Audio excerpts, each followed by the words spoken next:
radio du Salon de la Radio. Interview. Toujours en direct du Salon de la Radio et dès maintenant nous recevons Maxime Piquette, responsable de Radio King. Bonjour Maxime. Bonjour. Alors aujourd'hui, n'importe qui peut créer sa radio. C'est si facile. Et aujourd'hui, vous proposez des solutions clés en main. Exactement. En 3 clics seulement, aujourd'hui, on peut créer une radio et commencer à diffuser en moins de 5 minutes. C'est super simple, ça se passe en ligne. D'accord. Et donc, facilement, j'ajoute mes musiques, je programme ma radio, j'ai une espèce de calendrier qui me permet facilement de placer mes différents créneaux de diffusion.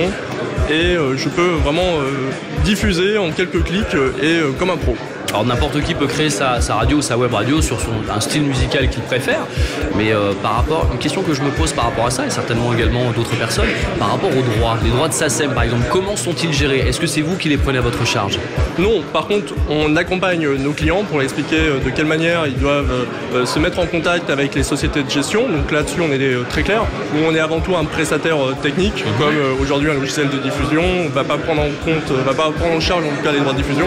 On a un peu le même principe, on ne prend pas en charge les droits de diffusion, mais en tout cas, on accompagne nos clients pour qu'ils aient les meilleures informations là-dessus. D'accord, donc vous fournissez vraiment tout, la gestion, diffusion. Est-ce que vous faites également, on parlait tout à l'heure de sondage avec l'atelier qui avait lieu tout à l'heure, avec notamment les gens de chez Médiamétrie, Radioline et d'OJD. Alors, est-ce que vous, de votre côté, vous avez des mesures d'audience ou est-ce que vous faites appel à des sociétés extérieures, justement? Alors, on est en contact justement avec l'OJD. C'est d'ailleurs l'une des choses qui devrait arriver très certainement cette année aussi sur Radio King pour justement avoir ces mesures-là.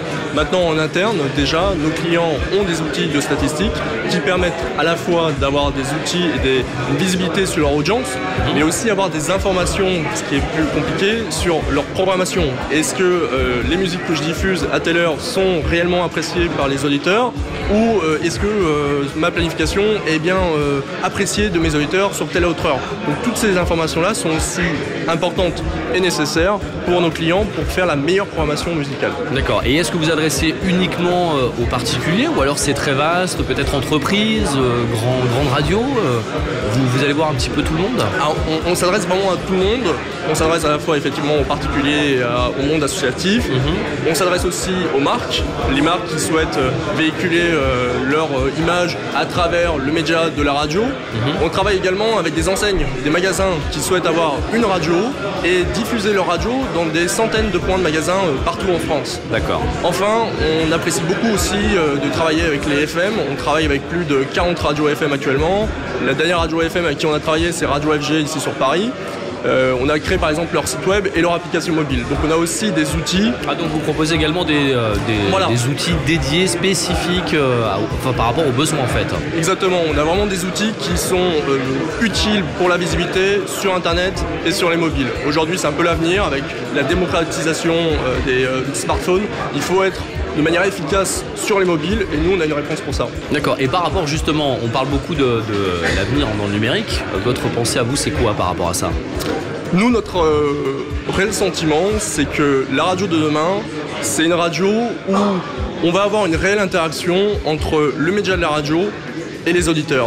Aujourd'hui, finalement, la radio qu'on connaît, c'est essentiellement une radio qui diffuse du son auprès des auditeurs et on n'a pas un retour réel, en tout cas en direct. La radio de demain telle que nous on la voit, c'est une radio vraiment où on va avoir une interaction en temps réel entre l'auditeur et la radio et vice versa. D'accord, très bien. Eh bien écoutez Maxime Piquette, merci beaucoup. Merci à vous. Si vous souhaitez les retrouver, c'est sur le stand 22 ou alors directement sur le site radioking.fr. La radio du Salon de la Radio. Avec Broadcast Associé, Open Radio, Maxillaire et la Fabrica News.